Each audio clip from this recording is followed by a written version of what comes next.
Alam mo ba na may isang bridge inspector na nakatuklas ng korupsyon na maaaring pumatay sa daan-daang tao?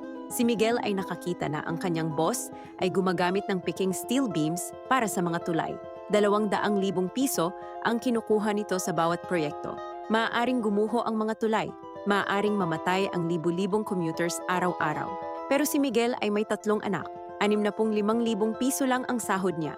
Kapag nagsumbong siya, matatanggal siya sa trabaho. Pipirmahin siya ng inspection certificates.